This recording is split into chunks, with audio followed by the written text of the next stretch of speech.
Hello there, it's Fiona from Weekly Sewing Bee. Now, as you all know, I'm a huge fan of taffeta, and I've always saved my scraps. No matter how small they are, I still save them. And that is because, well, I may need them. So today my make is, I'm going to make a robin out of taffeta. So, maybe put the head there and a beak. Yeah, very, very easy. I'm going to put a white flash there, so that's quite simple. All I need is a white triangle. The head and the body I can do in one go, and although I'm making it circular, this pattern, this shape is pretty much one shape, and then I'm padding it out with the red. So, I know. Now, if you are sewing small bits are difficulter than big bits, but I don't know how good a robin would look if it was that big. But I just don't. I'm sure it would look lovely. But if you are sewing with little bits, then give yourself more hem allowance, and you can always, if you've got a triangle like this, you can always add on a holding part, so that you've got that, and then you can steer around your stitches. Okay, so I'm all cut out. I'll put my bits there, all cut out ready. So a bit of a cheat, I know, but otherwise we'll be here all night, and I don't think that would be good. Now, I do have to turn this little bird inside out. So what I've done is I've deliberately kept a straight part along the back. And what I'm going to do is I'm going to sew and leave that as a gap. But before I start sewing it together, I have to be careful of the things that I want to push in, like the beak. So I'm going to start off by sewing the tail and the beak, so that I've then got them to place inside my stitch line. Now the tail is just a rectangle, folded over, and then I'm going to turn it inside out. And then the beak is 2 triangles, and then we can stitch them together. So now I've used a triangle rather than a diamond shape, so that I've got a bit to turn it inside out. Okay, so I've got my 2 little triangles here. And remember what I said, little is fiddly, so you can always sew on, always when you're cutting out, you can cut out a tag point. And then what we do is we sew what we need, and that holding point we can then trim off after we've done our stitches. And as long as you remember, that's fine, isn't it? That's fine. So we also need to sew the body together, and what I tend to focus on, the right or the wrong of it, is I tend to do my bits and then sew my bits together. So I'm just grabbing a bobbin. Oh, maybe I should push the stop button, because they all unwind, even though I've got them in a nice tray. They do.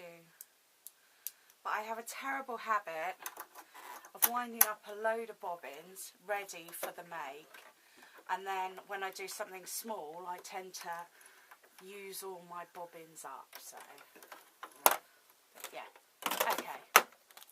So I'm sewing all my bits together, making sure that I've got my shiny side on the inside. So all I'm doing here is I'm sewing my right flash under my red breast, as it were. That's grand.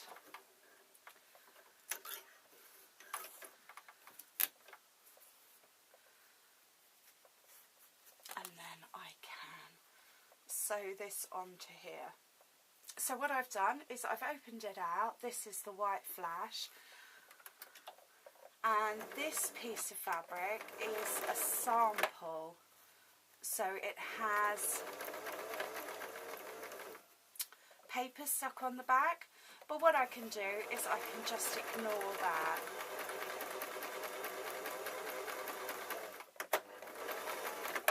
Lovely. So I'm going to take this out again. And sometimes I'll be sewing to the previous stitch length.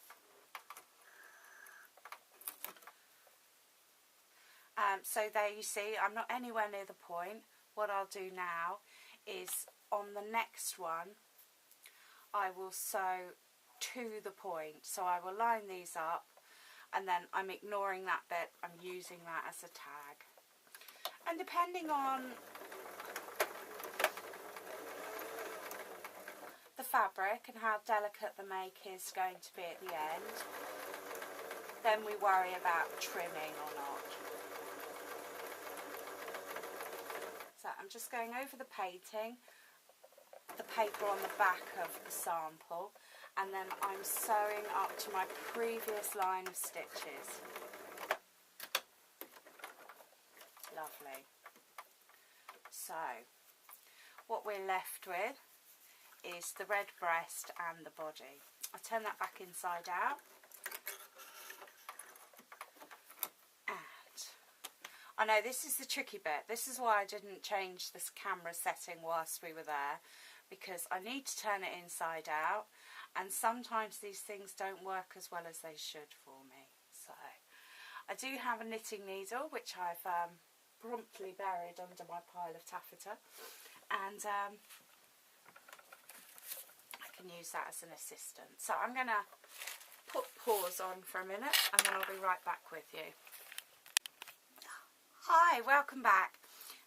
Okay, so I've got my beak turned inside out, and you can see that that's really quite small, and of course as we're using taffeta we have to remember that it frays like anything. So whenever we're sewing, well, anything really, so we're putting the beak on the inside, and I've got that quite firmly there, and then I can place the lot under the sewing machine. Now it is one of those things that I can't put a pin in there because there's literally just not enough room. But as soon as I've got it in the foot, I can then sew over. So let's lower that down, give it all a fighting chance. So that's my beak sewn in. Now I do have my straight bit along my back, so I might as well carry on sewing till I get to my straight bit, making sure that I've got both bits of fabric. And there we go. Now on my straight bit, making sure that everything's not in my way, as it were. A couple of reverse stitches because that's where I'm turning it inside out, and taking it out of the sewing machine, and then I need to sew so that I can sew up to my turning inside out bit. Tail. Also, on the inside, I'm going to join the stitch line, whether right or wrong, to the red breast. And again, I'm not going to be able to pin that and sew that. So what I'm going to have to do is place it and then very quickly place it underneath the sewing machine. So again, I'm using my foot as my brace, and it doesn't matter that I've got my piece of taffeta, my holding bit, tucked up there. Now one of the things that I would recommend is, when you're sewing these small bits, is that we then go back, turn it round the other side and check that we've caught both sides. And it just makes life a bit easier if the first time you sew, if you know not to worry because you're coming back to check. Yes, so you can see that I have caught both bits of fabric, and then I can very, very carefully turn this out, inside out. So left myself a little hole. Maybe leave yourself just a bit bigger than that, but we've done those reverse stitches, and we know that we can't handle taffeta too much because it frays. And yes, one of the nice things is if you can get hold of the tail, you can kind of pull it through. So, but yeah, we just have to work through. There we go. And I am personally more likely to unpick stitches because I haven't given myself enough room to turn something inside out than I am for any other reason. If I know my stitches are going to be visible, like if they're top stitches or something, then I'm usually very, very careful. But for leaving holes to turn things inside out, I forget. I really do. But that's all the thing about sewing, isn't it? You've got to learn your weaknesses and your strengths. So one of my weaknesses is actually cutting. I've never ever been very good at that. Okay. What I'm doing now is I'm just rolling it between my thumb and my forefinger just to pop that seam out. There we go. And there we are. So everything's now in the right place. I can put a little bit of stuffing in. I don't want to overstuff it because it's just going to make my next bit of sewing a bit harder. I'm sorry if I wobble the camera.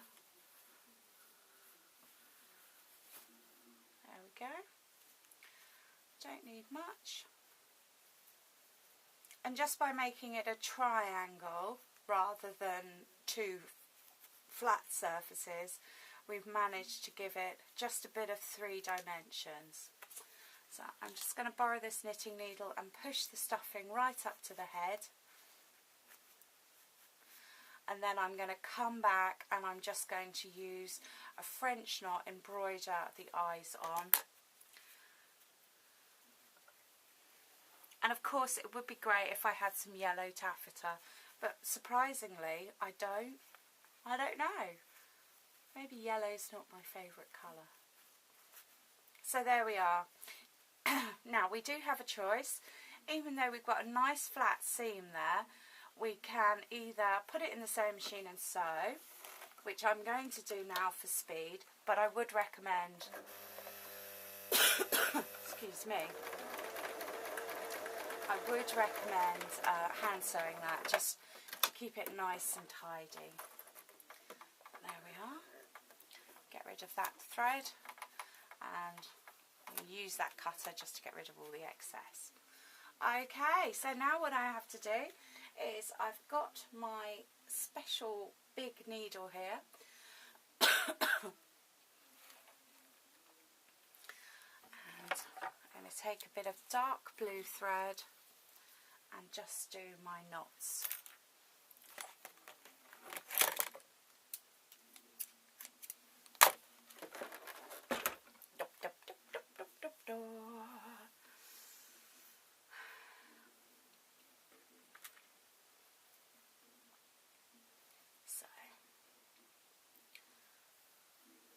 Now I like taffeta, it's quite a robust thread as far as I'm concerned. What I'm going to do first of all is I'm going to pull this thread, and I've given myself quite a long piece of thread, and then when it's halfway through, rather than have a knot to secure it, I'm going to do a tiny stitch. And I'm not going to pull it tight. And then I'm going to stitch over it. When I've got the needle out, I'm going to take my thread and just wind that round a couple of times, and then I'm going to pull the whole thread through this knot, but I'm going to place my finger on the thread so that the knot is close to the bottom there. So I know. There we go, pulling it through.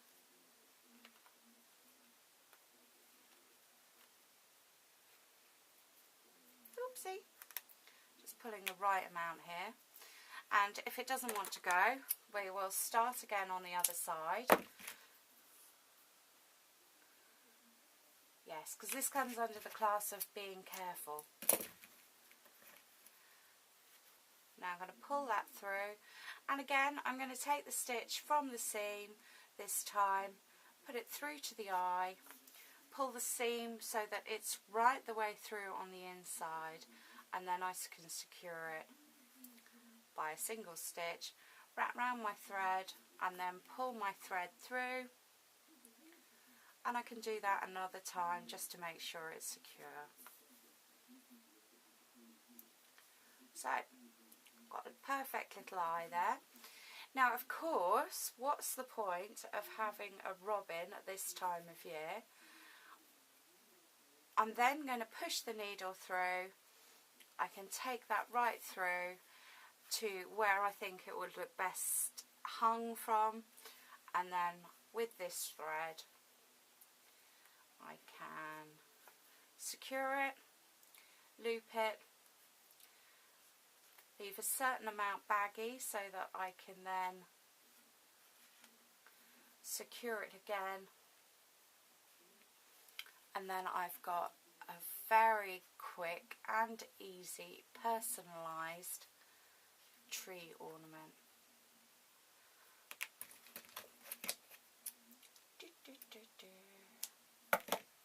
Okie dokie, so there we are.